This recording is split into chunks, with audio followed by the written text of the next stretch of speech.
Welcome to another episode of Art and Prayer. I am Reverend Rob McPherson, and today we will be looking at Edmonia Lewis's sculpture, Forever Free. This will be my first attempt to use sculpture during our time of contemplative prayer. I've been concerned that we can't really capture the full nature of a three-dimensional sculpture in video. However, to help a little, I do have two images of the sculpture from slightly different angles. My hope is that this will allow us to see more of the details in the artwork, with the goal always being that the things we notice bring us into conversation with God. I found an article from Smart History that helped me to understand the importance of this sculpture. Created in 1867, Forever Free is a celebration of the abolition of slavery and the basic human rights this freedom brought with it. Unlike other sculptures from the same time, which typically depict the male slave kneeling and bent before a white rescuer like Lincoln, this image shows a powerful and victorious man.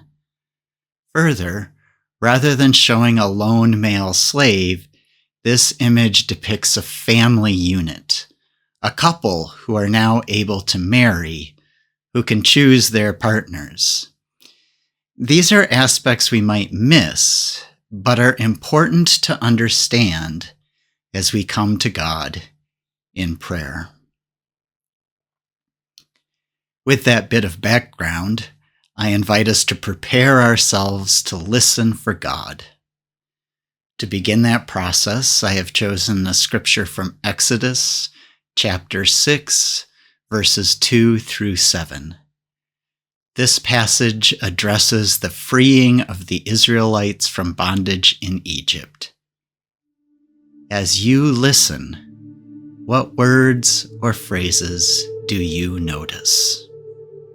God also said to Moses, I am breath. I appeared to Sarah and Abraham, to Rebekah and Isaac, and to Leah and Rachel and Jacob as El Shaddai. But by the name I am, I did not reveal myself. I also established my covenant with them to give them the land of Canaan, where they lived as foreigners. And now I have heard the groaning of the Israelites, whom the Egyptians enslaved, and I have not forgotten my covenant. Say to the Israelites, I am your God, and I will free you from the yoke of the Egyptians. I will free you from the bondage you are subjected to, and I will redeem you with my arm outstretched and with overwhelming acts of judgment. What words or phrases did you notice? I ask that because the idea is that we notice these things because God has a message for us in them. Look again for those words that you notice.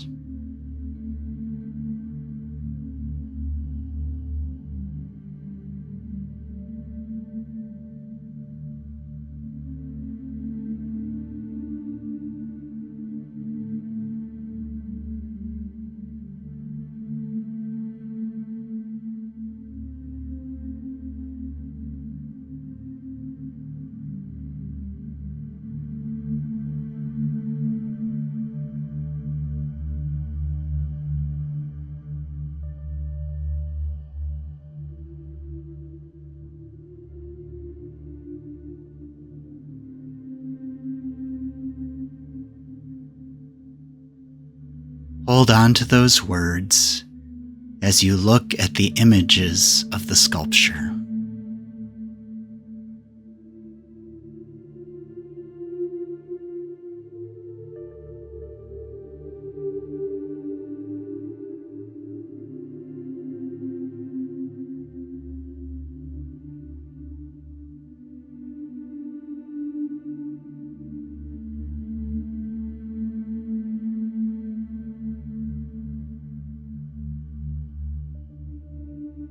Let's look at the man. He stands tall. His face and eyes are uplifted. Notice the broken shackles on his arm.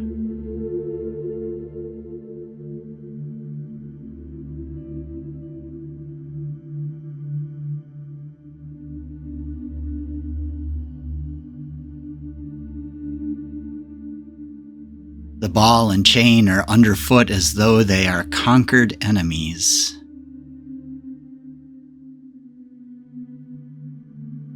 What else do you notice about him?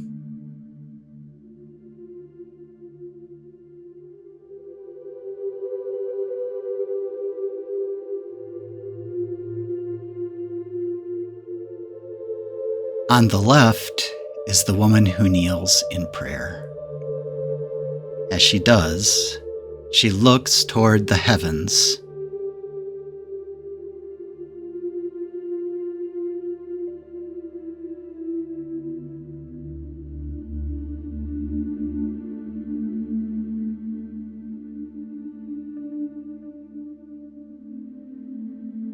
A chain from her foot vanishes into the base of the statue.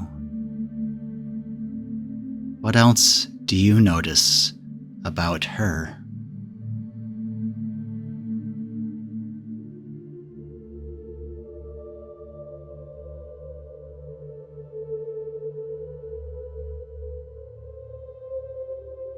Where do you find yourself led to look? The woman, or the man, or perhaps both? Some other detail?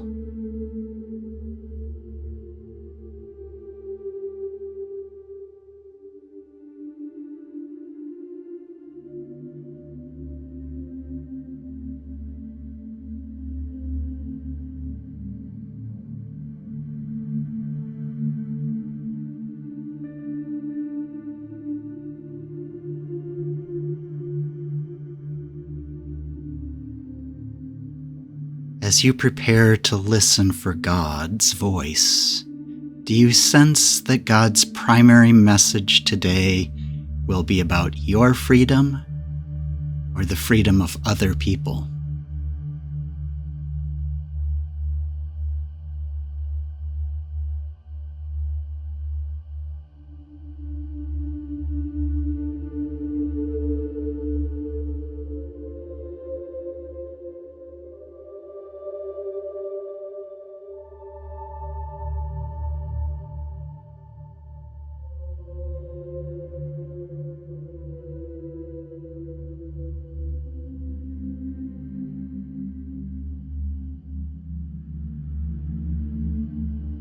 For God's message, which seems to be the most important thing to listen for as you go to prayer.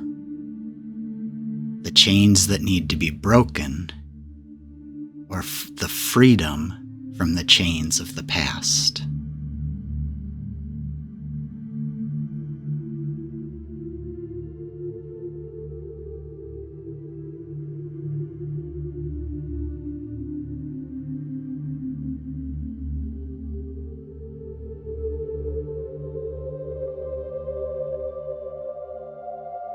Open yourself to God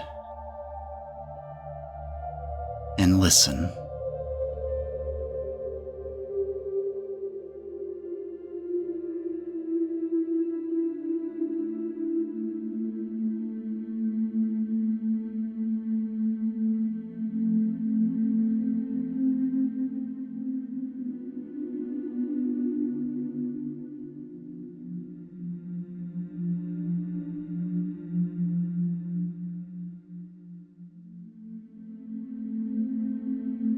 Let us read again the scripture.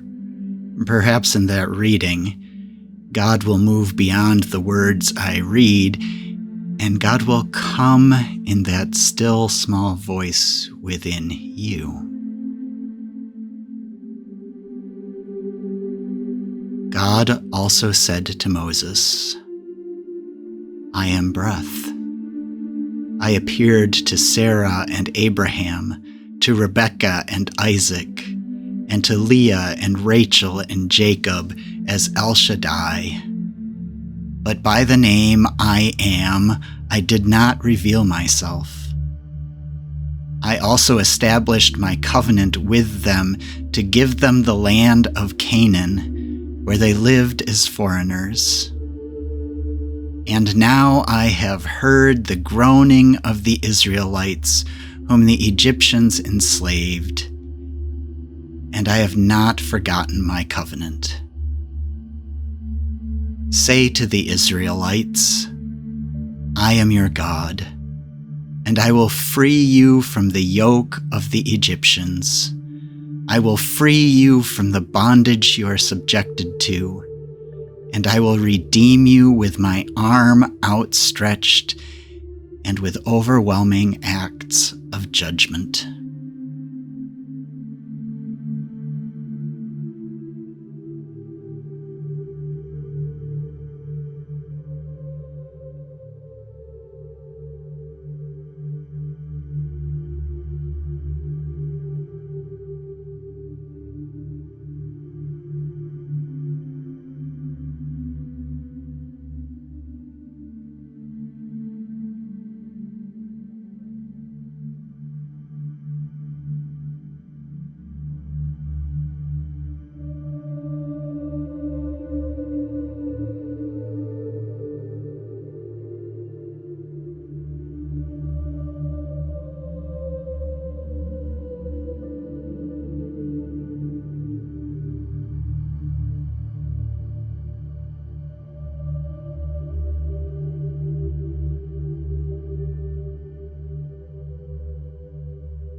As you felt the tugging of God's presence and listened to that divine voice, look again at the sculpture.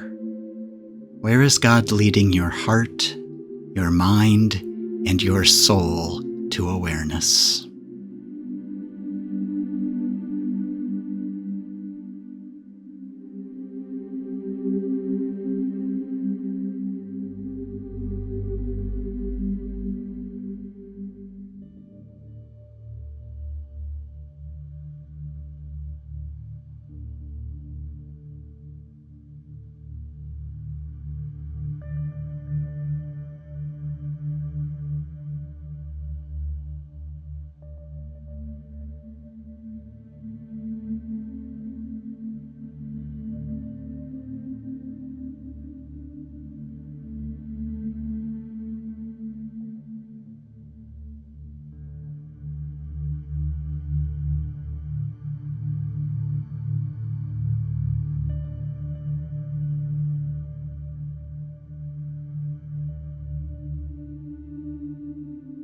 What are the chains that God speaks to you of now?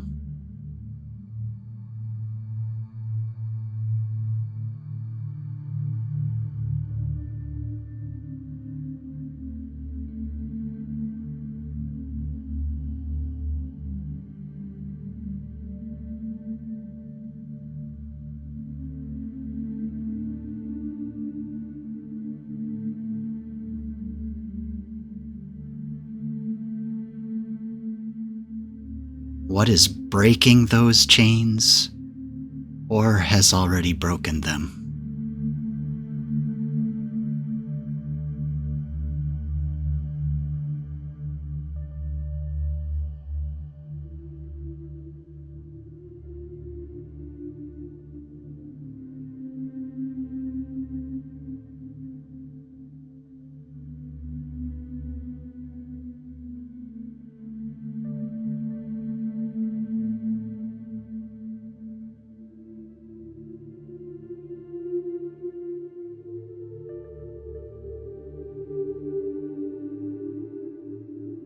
What was or is your role in this process of seeking freedom?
What is the next step in the process?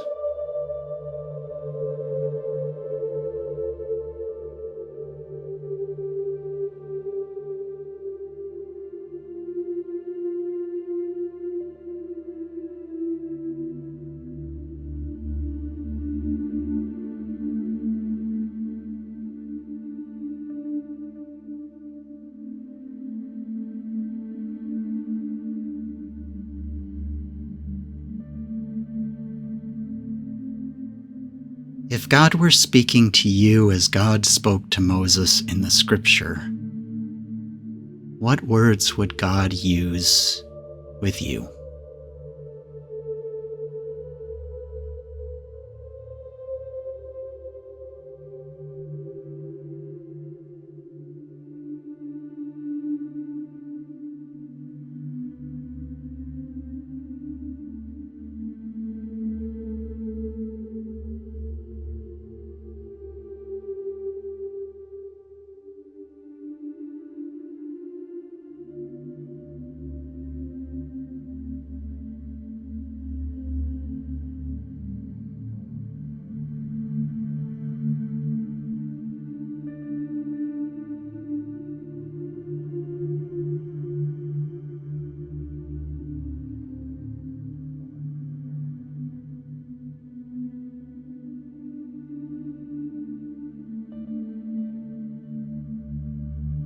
How would you respond to those words from God?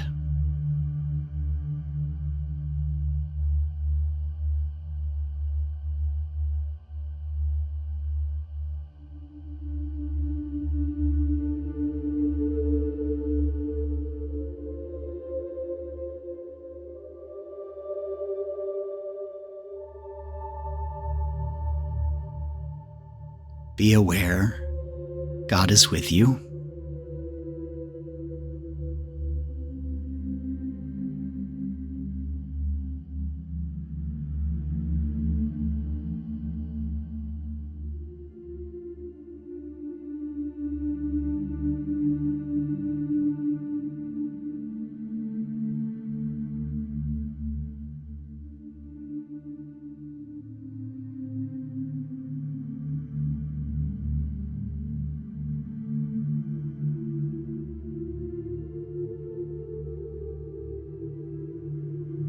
I am going to invite you to finish up your prayer, but if you need more time, pause the video. Remember that you can always come back to this subject, even this contemplation on Forever Free, again.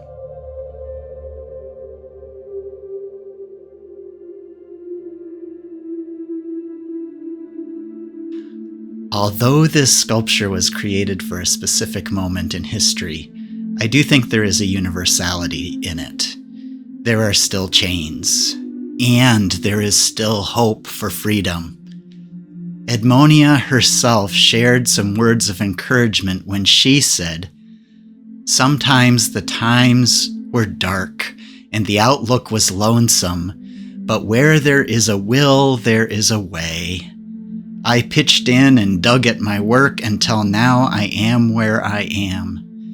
It was hard work though, but with color and sex against me, I have achieved success. That is what I tell my people whenever I meet them, that they must not be discouraged, but work ahead until the world is bound to respect them for what they have accomplished." Know, whether in your personal life or in the broader social setting, God continues to move. God does not forget us. Rather, God hears us and responds. And like Moses and Edmonia Lewis, we are called by God to participate in that response, to work toward freedom. If you have found this episode meaningful, I hope you will share it with someone else that you think would benefit from it. Until next week, be blessed.